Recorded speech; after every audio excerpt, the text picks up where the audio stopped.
Hey everyone, it's Professor Fazio and it's Sunday and I have been thinking about relative pronouns since our class yesterday.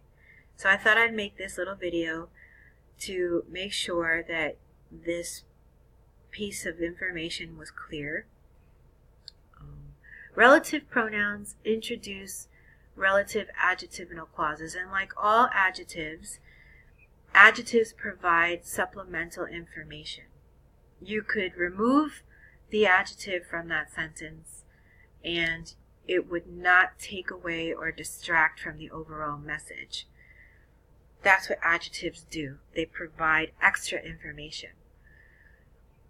Relative pronouns can be categorized as subject, object, or possessive pronouns.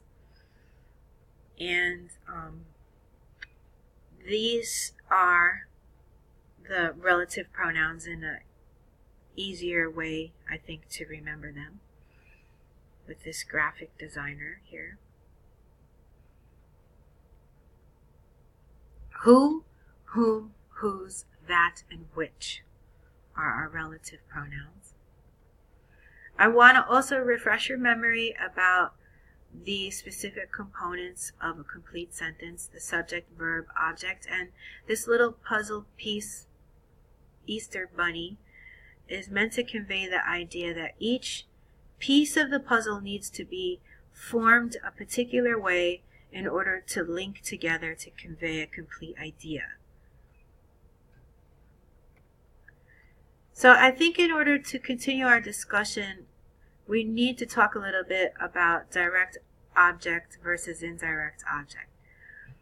It would make the whole discussion of who and whom particularly a little easier to understand.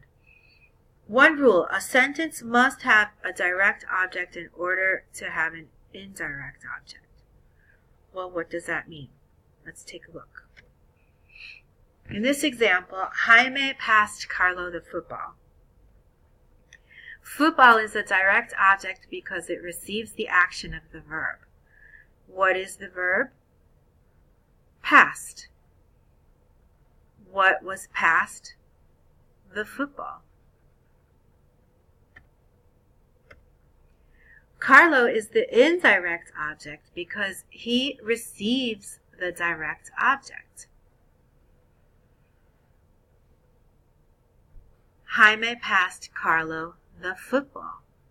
What is the object that Carlo received or was passed? Football.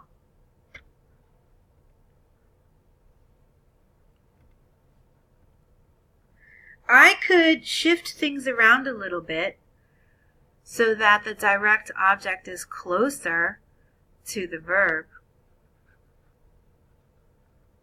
And it would read like this: Jaime passed the football to Carlo. Football is still the direct object because it receives the action of the verb. What is the verb? Passed. What is the thing that was passed? The football. And Carlo is still the indirect object because he receives the direct object. What did Carlo receive? He received the football that was passed to him.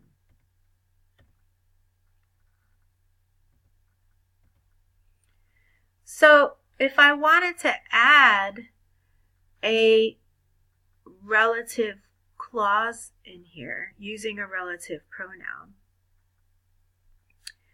it might be something like this: Jaime passed Carlo, who immigrated from Colombia last year, the football. As you can see, this piece, who immigrated from Colombia last year, is completely irrelevant to the overall message of the sentence. Jaime passed Carlo the football. It is not important. It just gave us supplemental information about this particular person named Carlo. It's really not that important, but it might have context that's important to the speakers. So maybe that's why that piece of information was added. There's a lot of different possibilities.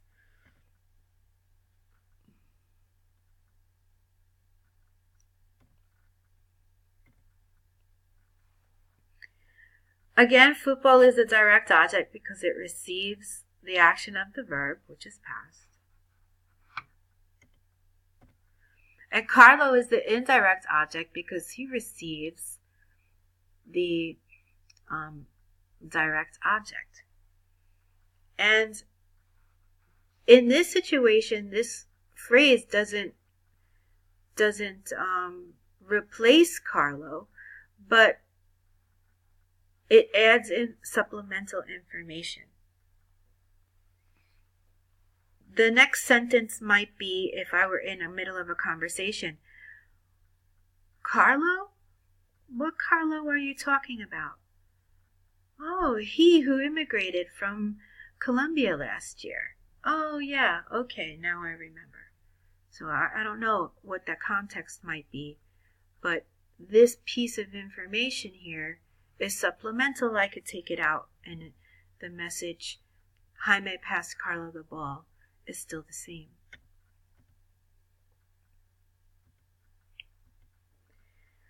So relative pronouns and adjectival clauses or adjective clauses introduce dependent clauses that function like adjectives to give supporting details.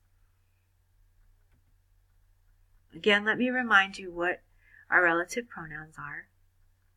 Who, whom, whose, that, and which. And let's talk a little bit about who and whom. Who versus whom. Whom is a pronoun that replaces an indirect object. That's a little complicated. Let's remember these pieces of the sentence, the components, the major components of a complete sentence, subject, verb, object. Who versus who? Well, how do I know which one to use? Well, that's simple. He versus him. What do I mean? Well, remember that who and whom are question words, and that all statements can be turned into a question. We need to do a little bit more of this kind of work, learning how to turn statements into questions and questions into statements. That I think would be very beneficial to know how to do. A trick to help you decide who or whom. If you can replace the missing word or the word in red with he or she, use who when you're creating a question. Read the example. The Academy gave the Golden Award to he. Well, wait a minute. Right away, I know that this sentence is grammatically incorrect.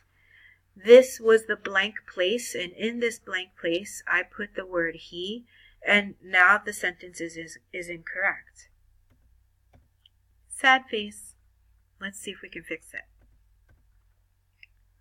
Let's read the example again, only with a different word. The Academy gave the Golden Award to him.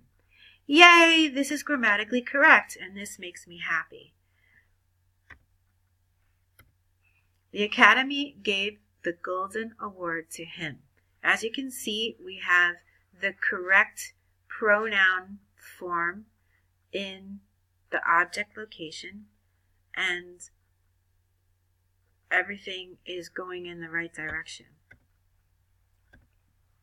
So, if you can replace the missing word with him or her, use whom when you turn the statement into a question.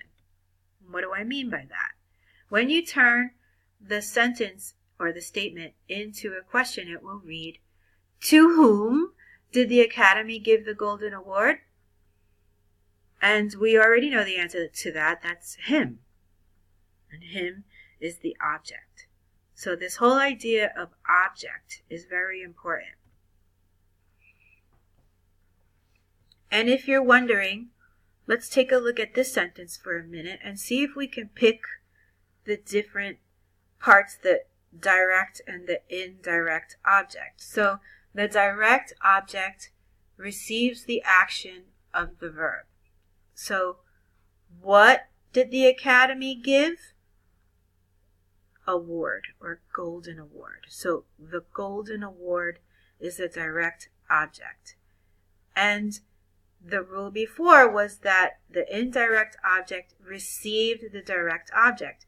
So who received the Golden Award? Him. And we don't know who him is right now.